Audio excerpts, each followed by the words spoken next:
Welcome to the Cashflow Ninja, the podcast sharing how to create and grow income streams and manage, multiply, and protect your wealth in the new economy. Are you tired of trading your time for money? Do you desire freedom today instead of retirement in 10, 20, or 30 years? I'm MC Laubscher, and this is the Cashflow Ninja.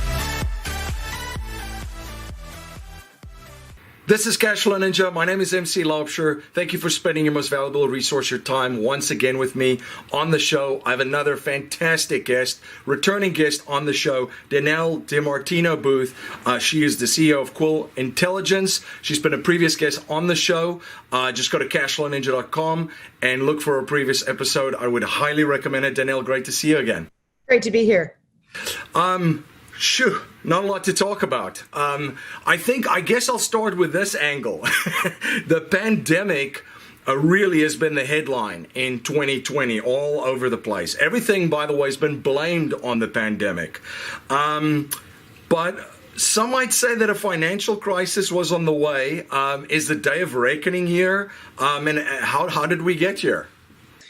So we have to bear in mind that prior to this, only in severe recessions, so didn't happen in 1990, didn't happen in 2000, 2001, we had very shallow recessions because world trade did not contract. But in the 80s, which was a severe recession, 2009, which severe recession, 2008, 2009, we had world trade contract. In 2019, as China slowed to a 3-decade low growth rate. Remember, China was always the marginal creator for the last few decades. China's been creating that extra growth at the margin. They'd slowed to a 30-year low. And we had world trade contract on an annual basis in 2019. This is before COVID was anywhere in sight. And you had non-financial debt in the United States pushing $16 trillion or 74% of GDP, a record level. This was an accident waiting to happen. It was an accident waiting for any kind of financial event. But just to clarify, even on a fundamental macroeconomic basis, we were headed into a global recession coming into 2020. So things were happening in the repo market in last year of September. Maybe if you can share a little bit from your point of view and give some insights about what was happening and what does the average person need to know about it, because it kind of went under the radar and disappeared from the headlines once the pandemic started. Well, what we have to bear in mind is coming into 2020, again, the Fed was injecting more liquidity into the system than any time since 1969 with its quote unquote not QE program. It was QE. The Fed has discovered that keeping ample reserves in the financial system is critical. You can't do that if you're not conducting quantitative easing. And that's why the repo situation that erupted in the market's face last year and threatened to bring the credit markets down, that's why that whole situation vanished into thin air, because the Fed started doing quantitative easing, the likes of, and they called it quantitative easing, the likes of which we'd never seen before. So now we've gone from $4 to $7 trillion. That's built the reserves back up in the system that were too low last year, because again, the system had become way too accustomed to having that much liquidity in the system when the Fed tried to pull it out with quantitative tightening, and when the Fed tried to normalize interest rates, while at the same time cash in currency in circulation was doubling, and foreign central banks were parking money at the Fed to get any kind of a yield because they were imposing negative interest rates in their countries. So you had double the effect of quantitative tightening while the Fed was raising interest rates. It blew up the entire system in mid-September. And that, I would argue, is when this entire episode actually began. So essentially, since September, they've been trying to stall the inevitable, what was coming, and it was like a hot potato bouncing around, money all over the world. And it was eventually the music was going to stop, and somebody was going to be without a chair. And it looks like, it's funny when you look at world events and you look at what's happening in the markets, you look in the economy, and then you kind of bring everything together. Then you're like, this is interesting. So in November, then the music sort of started to stop. Something happened at that stage. There was a virus in China. CEOs resigned at record levels in December and January. So now you're like, this is really interesting stuff. And then there was a trade truce agreement that you've spoken about too, with an out clause in December 15th. And then before you know it, there's a virus announced, and now it was coming. Some thoughts and insights on just what I mentioned. So I actually corrected myself in that huge interview that I did that's now been seen by over 20 million people worldwide. It was January the 15th, not December the 15th, which makes it even more damning. But let's do a long story short here. In September, Navarro was informed, the chief trade advisor to Trump was informed that the Chinese wanted to put in an unforeseen circumstances clause into the trade agreement. September, again. And it seemed odd because these are the kind of force majeure clauses that you see in industrial contracts. This is when LNG, this is when natural gas tankers are pulled up outside of China and China's calling force majeure. It's an industrial type thing. But China insisted that it be inside of the trade truce. Any unforeseen circumstances, you've got to go back to the negotiating table. November the 17th or so is the first time that we had a documented case of the virus in Wuhan. The trade truce was not signed. The initial trade deal was not signed until January the 15th. So if you look at the Chinese and potentially the way they were viewing this trade deal as being economic, they made a decision to withhold from the world community and allow travel outside of China for 2 months before they actually put it on the radar screen. That's why you had the huge cluster in northern Italy. Those were Chinese migrant workers who'd been allowed to travel back and forth from the mainland. That's why you had the first outbreak outside of Seattle. Again, those were people who were allowed to travel with the virus. That is how it spread so quickly. Then on January the 15th, the trade deal was signed. It's likely that Trump also knew from his national advisors that the virus was out there, and they both signed it because it looked optically so good for China's economy and for the U.S. stock market. So then we have the coronavirus happen with the economic devastation that it brought. I just think people need to understand that we could have really gotten it under much better control had the Chinese been forthright and had Trump not wanted to sign that deal so bad. Two things. Yeah, and I mean, the thought that comes to mind is, why do we have a CIA? Why do people pay taxes? Why do you have the CIA? I mean, these folks, I mean, you can't breathe in the middle of the Middle East without a satellite picking up your breath leaving your mouth. Exactly. And this is something that completely caught people, quote unquote, off guard. And another thing that is interesting, though, too, is the language that I hear, too, from a lot of, and this is just dabbling in the news a couple of minutes a day. Otherwise, I'll pull whatever hair is left on my head. I'll start to pull out if I do that too much. But if you look at the language that's being used, it's like, oh, the pandemic, the virus is causing that. But really, the draconian measures and the steps that government took is now really leading the charge for what's happening, what has happened economically, and where it's going, right? Your thoughts on some of the measures that governments have taken in draconian measures around the world regarding this crisis? So I think the idea of forcing the economies to close has to do with a failed approach to the virus itself. 1, 2, 3, 4 deaths in Hong Kong. 4. You have Carrie Lam actually out of the country when word got to Hong Kong about this virus, saying, you don't need to wear masks, don't worry about it. Obviously, she's part of the Chinese official community, but a grassroots effort within Hong Kong came together. People who were scarred by the SARS, who knew what the loss of life could be. And they came together and said, we know what we have to do. We know we have to social distance. We know we have to wear masks. We're not going to shut our economy down, but we're going to do the right thing. Similar things happened in Taiwan and South Korea. South Korea never had to close their restaurants, but they knew to socially distance themselves. They knew to wear the masks. They knew how to not spread the virus.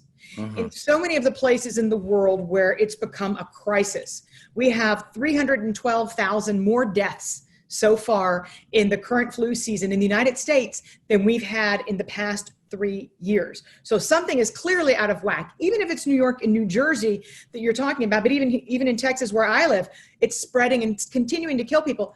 There's been a patchwork approach to this. Let's shut down the economy and then have the president go on national TV, not a political statement. Everybody standing behind him is wearing masks. He's not. So you've got different messages going out from the federal authorities. They delayed too long in shutting down the environment and shutting down the economy, such that they had to keep it shut for too long. And now there's a patchwork reopening of the economy. So we're going to have the worst of all worlds because nobody is saying you must social distance and you must wear a mask. And that way we can reopen the entire economy and get past this if we just have a few simple rules to live by. Nobody's doing that, and it's become a political hot potato, and it's tragic to see what's happening in this economy because it could have been prevented if you look at the 1, 2, 3, 4 deaths in Hong Kong. Yeah, and it's really, I mean, it's very divisive. A little bit like I spent a mess. Yeah, it's a complete mess, and I'm originally from South Africa, and I can see the same thing over there too. Very much divided on a lot of this, and in a lot of other parts of the world as well. Your thoughts? 40 million unemployment people just filed for unemployment for the first time. It's quite, I mean, I'm almost speechless, and I like to talk. I have a podcast and I'm speechless, but there's a lot of people unemployed, a lot of businesses that will never recover from this and close. Businesses have gotten some assistance. People are now getting some assistance too. There's a lot of checks coming, and UBI is a concept, universal basic income, that was very, very much opposed. Is now, we're not even really worrying about them raising minimum wages. It's now full on universal basic income. Bailouts are happening. I mean, it looks like this. What is it? The stock market? Didn't the Fed bail out a ETF or something? Oh yeah. Look, you're talking about the Fed jumping into the junk bond market. I mean, it's like that scene in Ghostbusters. Dogs and cats living together. This is mayhem, and people didn't even blink when Bernie Sanders dropped out of the race. Yeah. You give people $2,400 extra dollars a month in unemployment insurance. That's universal basic income. MC Laubscher, the creator of the Cash Flow Ninja and Cash Flow Coach at Producers Wealth, where we help our clients integrate infinite banking with their business and investments. To learn how you can create your own banking system to turbocharge your investments and business in 30 days or less, go to yourownbankingsystem.com. That's yourownbankingsystem.com. It was stealth legislation that was passed, and a University of Chicago paper that's making the rounds has found that 68% of people collecting unemployment insurance are making more than they made before the crisis. And shockingly, they're refusing to go back into the workforce, even as their prior employers open back up. And then you have this complete and total mismanagement of the small business sector, where they're like, even when we reopen, we're not going to be able to reopen under full capacity. And yet you're saying that we have to spend 75% of these loan proceeds on payrolls, whereas our overhead is eating us alive. So you haven't even had the full loan amount that was provided in 2 different increments taken down by the small business community. You've got the lowest income earners that are happier than they've ever been. Because they're making more on unemployment insurance. They don't want to come back into the workforce. You're hollowing out the middle class, which is the small business owners of the world that employed 47% of Americans. And you've got the Fed buttering the bread of the wealthiest and publicly traded companies and junk bond issuers, for God's sake. So, I mean, this is how I sum it up the most succinctly. Small businesses that were solvent were not provided with liquidity. Insolvent big businesses that were not going concerns and were crappy and deserved to go into Chapter 11 and restructure, they were given liquidity. So it's totally backwards. And it almost seems to me, if you take a step back and look at it, this payments to the public and this this form of UBI, this universal basic income, is almost paying off the public, because I think a lot of people would pay more attention and get really angry seeing what's happening and unfolding and pay attention to it if they weren't, fed something to just basically buy their silence, if you will. If you're ever on my Twitter feed, I try my best to stay away from politics. Yes. But there is something, again, to be said for Bernie dropping out of the race, because a man who contributed to Hillary Clinton's campaigns provided the country with universal basic income. I'm not even going to say a political party in there, but there are certain facts that are certain facts. And we have had stealth legislation in the name of this emergency crisis and somehow managed to gut the small business sector in the process. There is something seriously wrong with this. And you're right, the average American does not know that 68% of people collecting unemployment insurance, the stimulus with which is going to eventually make federal income taxes rise, they don't know that 68% are making more money than they were before. If they did, they'd be really pissed off. Yeah, and that's a great point, that this will impact taxes, because by their deeds you shall know them. I don't see the government or the Fed coming up with some revolutionizing technology to create something out of thin air except money. And then the other thing is, you're going to have to increase basically the production of the country, the GDP, or you're going to have to raise taxes. While you're taking all the entrepreneurs down who might innovate for the next generation. Yep. Again, this is just asinine. So corporate bonds, you touched on that, the junk bonds.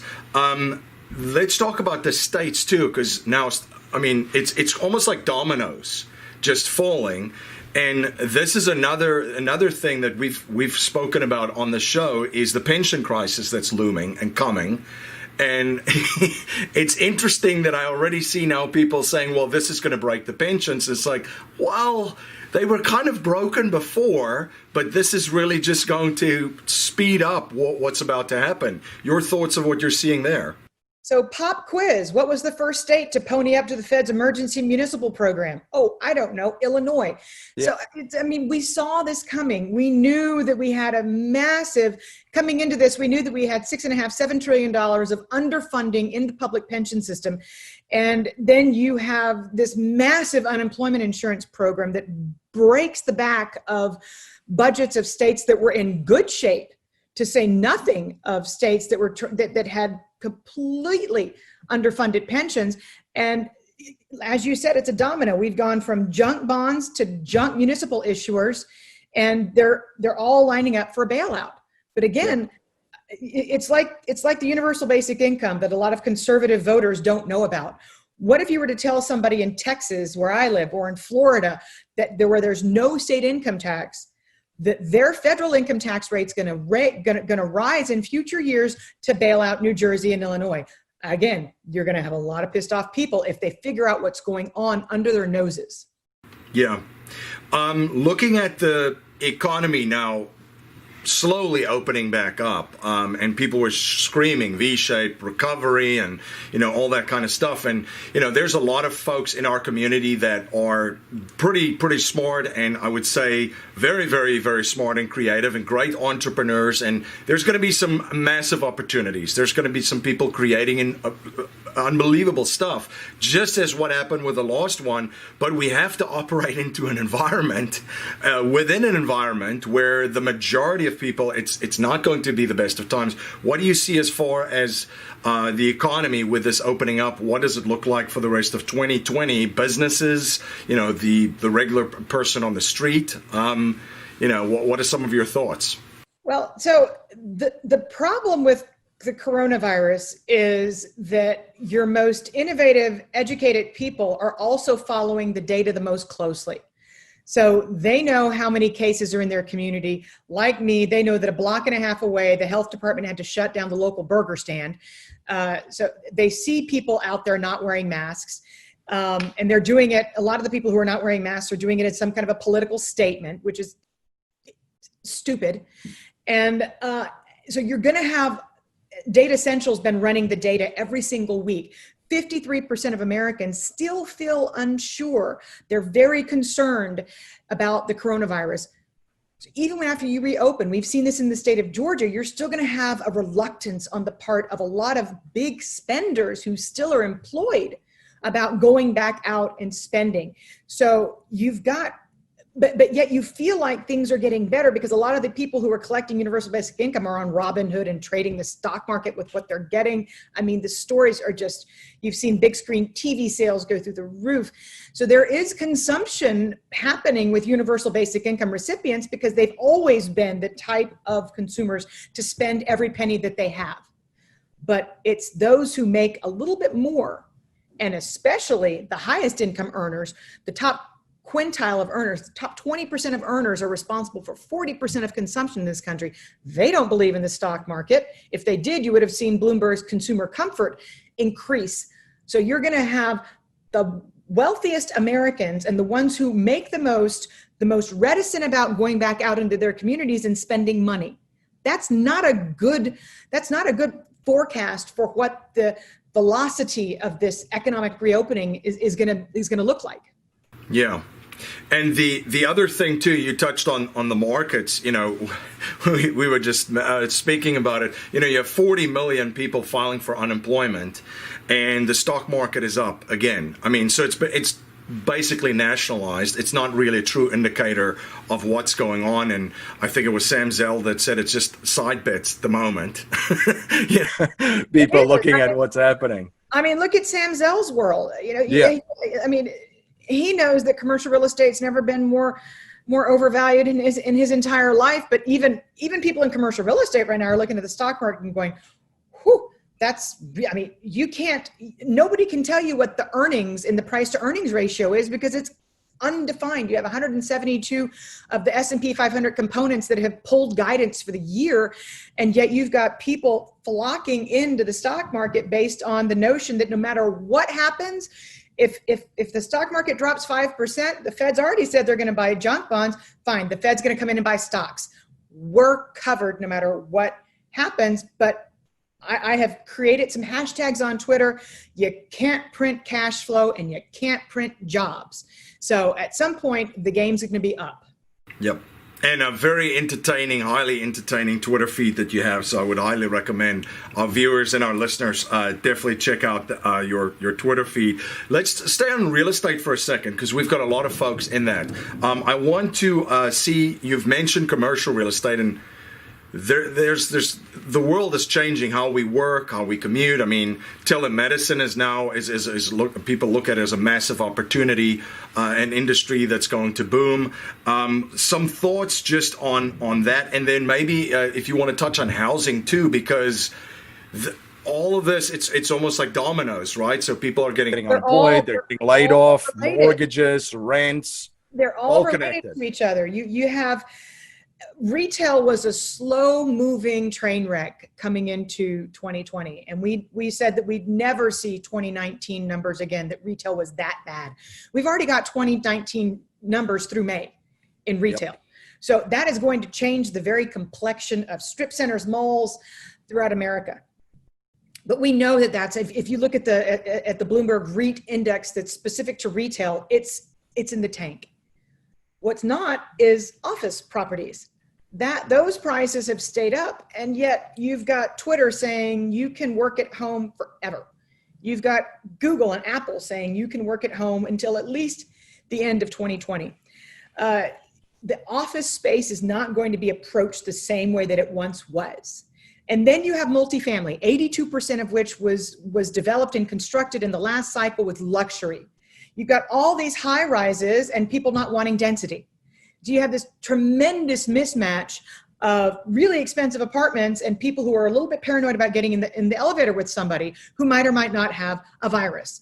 Life settlement investments have allowed financial and banking institutions to not only buy their equity contractually, but also diversify their capital from any economic, market, and geopolitical risk. It's been part of the billion-dollar blueprint followed by institutional investors. And if you're an accredited investor, you can also now participate in this vehicle with enormous growth potential. You can watch an informational webinar presented by one of the premier organizations providing life settlement investments, Penumbra Solutions, at cashflowninja.com life settlements. And they're all overvalued. And so commercial real estate is going to be, in the same way that we've seen the default cycle in the junk bond market expedited. It's like it was put into a time compression machine. We're going to see the fastest unwind in commercial real estate, I think, that we've seen in generations. And if you also look at the distrust that people had because of quantitative easing in the stock market, you have a whole generation of Americans in 2012 and 2013 who said, I don't trust what the Fed is doing. I lost a bunch of money in the stock market. I'm going to rent out my house and buy some homes and rent them out because housing is cheap. At least I can identify the true value in that and get the hard asset and the income stream off of that and sleep at night. Now you've got, and there are, by the way, 20 million American homes are owned by these small investors that aren't getting any bailout right now. You've got another 20 million homes coming from what we call the silver tsunami. Again, you've never seen a divide this wide between the highest income earners and the lowest income earners. Those highest income earners own homes.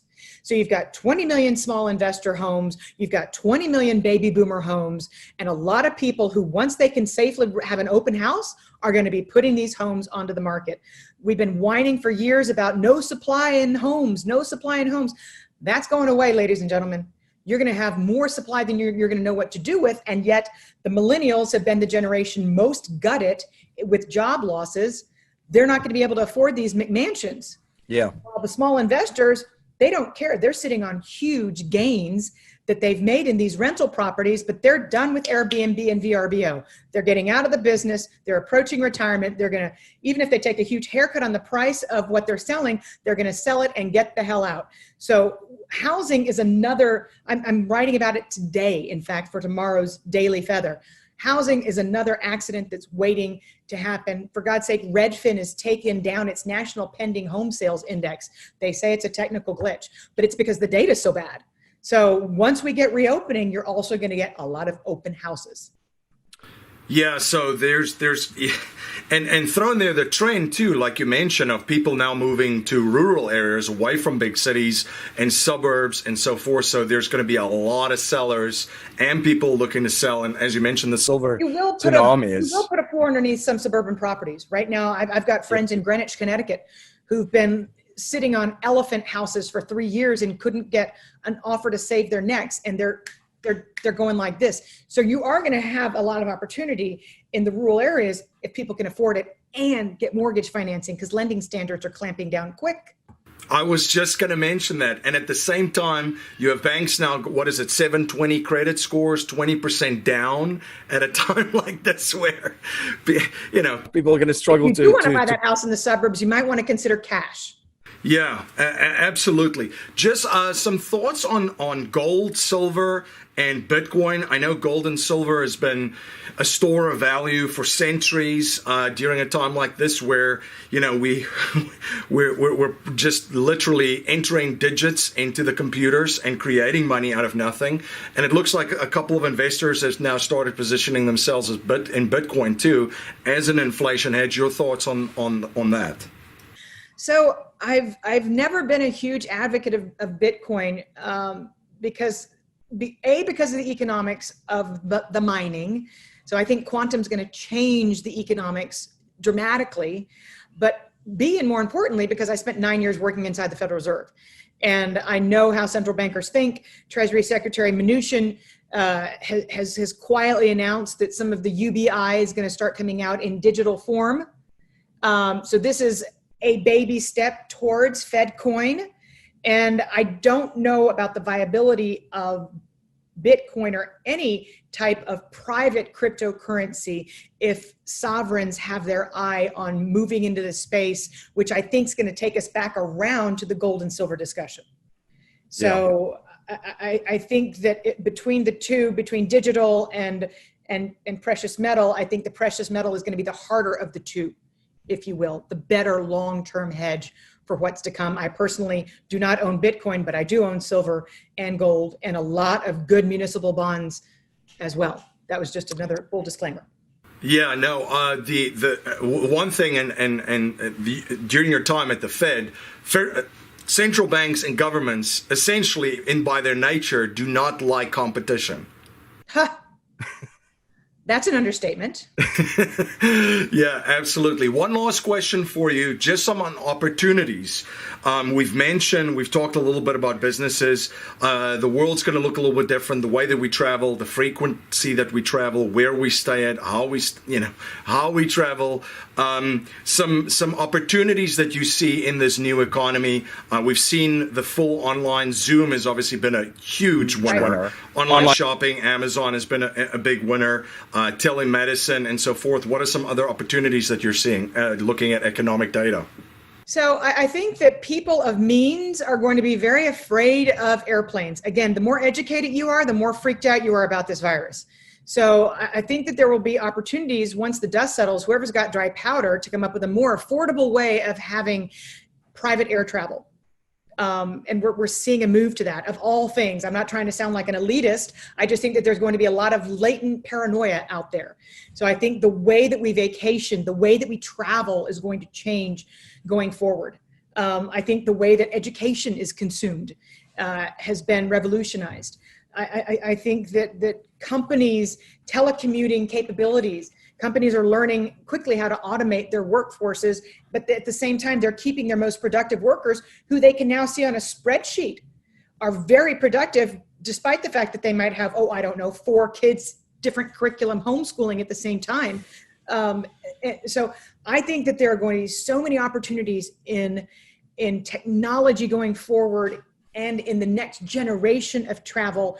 And as an investor, if you're on a more fundamental kind of traditional trajectory, you're going to have to go back to doing your homework. You need to study balance sheets going forward. You need to figure out what companies are not laden with debt, who truly have cash flow, who will be able to maintain dividends so that you can get some kind of yield and income, because I don't think the Fed's going to be raising interest rates anytime soon. But we're talking about going back to the basics of business school here, portfolio management 101, and finding those super strong companies that if you and I were to come together in 10 years' time are still going to be with us. Yeah, absolutely. You mentioned education too. There's a ton of opportunity there, because I think a lot of folks are now starting to realize, back to the debt discussion too, 4 years for a college degree, racking up hundreds of thousands of dollars. And I think that's going to change too. I couldn't agree more. And people are learning that it can be done so much more cost effectively. We will see mass consolidation and closures of colleges and universities in this country. Yeah, that's another thing too, the money drying up for them. Very, very interesting stuff. Danielle, where can listeners and viewers learn more about you? Where can they follow you? And where can they stay informed of all of your projects, your books, and your work? So Fed Up is still doing well. I'm even thinking about writing a fresh new ending to it, because I'm really fed up now. Follow me on Twitter at DiMartino Booth. And then go to my website, QuillIntelligence.com. We're having a 2-year anniversary special right now, where we're running 25% off of subscriptions on our website to celebrate 2 solid years of publishing on every trading day of the year. So go to QuillIntelligence.com. I am bragging. I do the best research on and off Wall Street, period. And so you would really enjoy that. And again, if you're suffering from insomnia, hop on Twitter at DiMartino Booth. Absolutely. Well, thank you so much for coming on the show and sharing your knowledge and providing so much value to my listeners. I would highly recommend they check out everything that you're doing. It gives you that inside feel too, after being inside of the machine and now also looking at economic data and knowing how the people think that are making decisions that will impact all of us around the world. So really appreciate you, and it was a pleasure seeing you again. Absolutely. Likewise. Be safe. Take care. This presentation is for educational and informational purposes only. The information being presented and considered does not consider your particular financial objectives or situation, and it does not make personalized recommendations. This material is not intended to replace the advice of a qualified tax and legal advisor or other qualified professionals, and you should not use the information in place of a customized consultation with a licensed professional regarding your specific personal financial objectives. So situation, and needs. We believe the information provided is reliable, but we do not guarantee its accuracy, timeliness, or completeness.